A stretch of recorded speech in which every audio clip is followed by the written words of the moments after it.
অ' মাই god, আজি মই বিৰাট ডাঙৰ কথা এটা গম পালোঁগে। মই যে অসমীয়া নহয় আজিহে মই গম পালোঁ। ইমান দিনে চালা গমেই পোৱা নাছিলে, গম পোৱা না? কি যে হ'ব।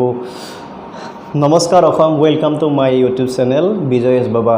আজি এটা কণ্ট্ৰভাৰ্চিৰ ওপৰত অলপমান কথা ক'ব বিচাৰিছোঁ মই। তাৰমানে বিৰাট ডাঙৰ কণ্ট্ৰভাৰ্চি এটা হৈছে অসমীয়া ভাষাৰ সংকটক লৈ আৰু অসমীয়া জাতিৰ সংকটক লৈ। সেই কণ্ট্ৰভাৰ্চিটো হয়তো ক'ৰবাত বেলেগত আছিল, কিন্তু আজি আমাৰ গোৰেশ্বৰতে আহি পাইছে।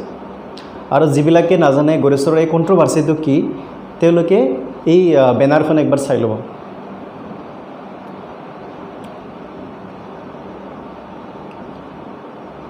কণ্ট্ৰভাৰ্চিটো কেনেকৈ আহিল, ক'ৰ পৰা আহিল, সেইগিলা আমি এতিয়া গোটেইখিনি কথা ক'লে নহ'ব।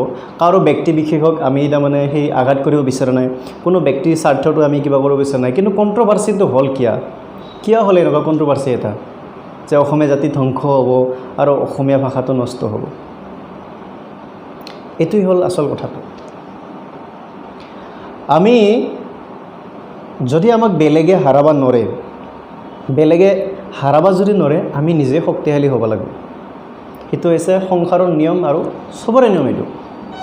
এইটো এটা পাৰ্টি, এইটো এটা পাৰ্টি, দুটা টিম প্লেয়াৰ খেলাৰ পাৰ্টি।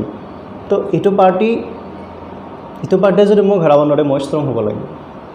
আৰু মই ষ্ট্ৰং হ'ব লাগিলে মই কি কৰিব লাগিব? মোৰ ক্ৰিয়েটিভিটি, মোৰ লেভেল অফ এডুকেশ্যন আৰু এট্ৰিবিউশ্যন টু মাই অন কমিউনিটি, এইবিলাক আমাৰ ষ্ট্ৰং হ'ব লাগে। তেতিয়াহে আমি নিজৰ ভাষাটোক, নিজৰ জাতিটোক, নিজৰ বস্তুখিনি আমি বচাব পাৰিম, নিজৰ সংস্কৃতিখিনিক। বেলেগৰ সংস্কৃতিয়ে যাতে আমাক প্ৰভাৱ পেলাব নোৱাৰে, সেনেকুৱা আমি কাম কৰিব লাগিব, সেনেকুৱা আমি কৰ্ম কৰিব লাগিব। তেতিয়াহ'লে আমি আমাৰ জাতিটোক সদায় উন্নত কৰিব পাৰিম, আমি ভাষাটো উন্নতি কৰিম। যেনেকুৱা আছে সাহিত্য জাতিৰ দাপোন স্বৰূপ। আমাৰ সাহিত্য ষ্ট্ৰং হ'ব লাগে, জাতি এটাক ষ্ট্ৰং কৰিব লাগিলে। সাহিত্য মানে কি? আগত সাহিত্য আছিল অকল কিতাপৰ মাজত, এতিয়া সাহিত্য অকল কিতাপৰ মাজত নাই। এতিয়া ভিজুৱেলাইজেশ্যন, ভাৰ্চুৱেল ৰিয়েলিটিৰ সাহিত্য এতিয়া আহি পৰিছে। আগতে আমি কিতাপ লিখি বা কবিতা আবৃত্তি কৰিছিলোঁ, মানে কি? এতিয়া আমাৰ কবিতা আবৃত্তিৰ ভিডিঅ' বনায়, কিবা বনায়। তাৰমানে গতিকে জমানাৰ লগত আমি বেলেগ বেলেগকৈ গৈছোঁ। কিন্তু ইয়াত আহি পৰিছে কি, যিসকলে কণ্ট্ৰভাৰ্চি কৰি থাকে তেওঁলোকৰতো কোনো অৱদানেই নাই নিজৰ জাতিৰ প্ৰতি, নিজৰ ভাষাৰ প্ৰতি অৱদানেই নাই। তেওঁলোকে খালি সংকট বুলি চিঞৰি থাকে। আৰু তেওঁলোকে কোনোদিন যিটো অসমৰ মূল সংস্কৃতি, বাৰেৰহণীয়া সংস্কৃতি, বিভিন্ন জাতি জনগোষ্ঠীৰ মিলনৰ তীৰ্থভূমি, স্বৰ্গভূমি বুলি যিটো আমি পঢ়ি আহিছোঁ, সেইটোক তেওঁলোকে একচেপ্টে নকৰে। তেওঁলোকৰ মতে কি, অনলি তেওঁলোকেহে অসমীয়া, আমি অসমীয়া নহয়। একদম মই এতিয়া শৰণীয়া ল'ৰা, কোনোবাই বড়ো ল'ৰা, সেনেকৈ অসমীয়া নহয় তাৰমানে। আৰে ভাই, সি এটা দোকান দিছে, স্কুল কলেজ যি নহয়, শিক্ষা অনুষ্ঠান নহওক, দোকানেই এইখান এখন। দোকানত অলপ নিজৰ মালিকৰ এটা অধিকাৰ থাকে, সেইখিনিয়ে কৰিছে, তাতকৈ বেছি কৰা নাই। কিন্তু জাতিটো নষ্ট হ'ব কেনেকৈ জানা নাই? জাতিটো নষ্ট হ'ব এনেকুৱা সমালোচনা বেছি কৰাতেহে। আৰে আজি অসমখন সৰু টুকুৰা হৈ বহুত ভাগ হ'ব যাই আছে। বিভিন্ন ইণ্টাৰনেল সংঘৰ্ষ আমাৰ বহুত চলি আছে, আমি নকওঁহে, আমি ফিল কৰোঁ না। এতিয়া মই কৈছোঁ, মই যদি কোনোবা কলতীয়া মানুহ এটাৰ ঘৰত যাওঁ, চিনাকি মানুহ, আৰু মোক সোধে, ভাইটি তুমি কি লেখা? ভাইটি তুমি কি লেখা?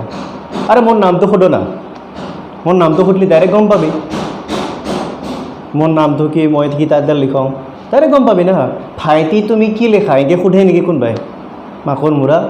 তাৰমানে কি, মোৰ ডাইৰেক্ট সেই উপাধিটো জানিব বিচাৰিছে।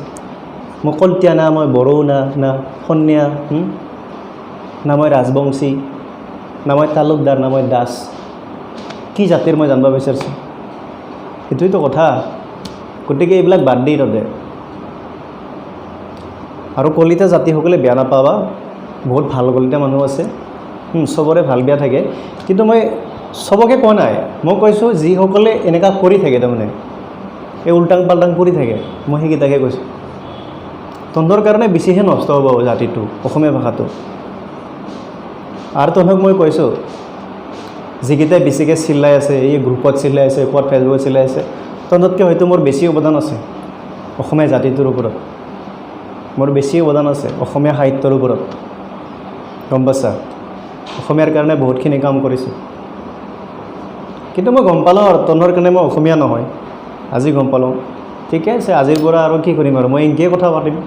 মই যিহেতু অসমীয়া নহয়, এতিয়া মোৰ ভাষাটো বা কি মই নাজানো, কিন্তু মই এনেকৈ ক'ম, এনেকৈ কৈ ভাল লাগে মোৰ। সৰুৰ পৰাই এনেকৈ কোৱাৰ মাজতে মই জন্ম হৈছোঁ, এনেকৈ ক'ম মই।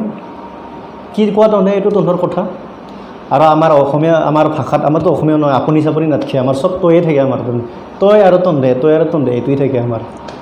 আমাৰ তাতে আপুনিও নাই, কিবাও নাই। আমি মায়েকৰ তই বুলি কওঁ, দেউতাকৰ তই বুলি কওঁ, ভাইটিকৰ তই বুলি কওঁ, কাকাকৰ তই বুলি কওঁ, বাই বুলিও তই, ভণ্টি বুলিও তই, আমি চবকে তয়ে বুলি কওঁ। আমাৰ তাত আপুনি তুমি এইগিলা নাই তাৰমানে দেই। কিন্তু কি ভাষা কোৱা আমি নাজানো। এতিয়া মই অসমীয়াটো নহয় বুলি গম পালোঁ, ভাষাটো বা কি সেইটো কবি আৰু তহঁতে। এতিয়া ঠিকে আছে, আজি এৰিছোঁ, যিয়ে হ'ব। কিন্তু লাষ্টত এটা কথা ক'ম, এই যে অনুষ্ঠানখনৰ মালিকক যে একঘৰীয়া কৰি থ'ব লাগে বুলি কৈছা, সেইটো কথা অলপ মাইণ্ড কৰিবি কিন্তু দেই।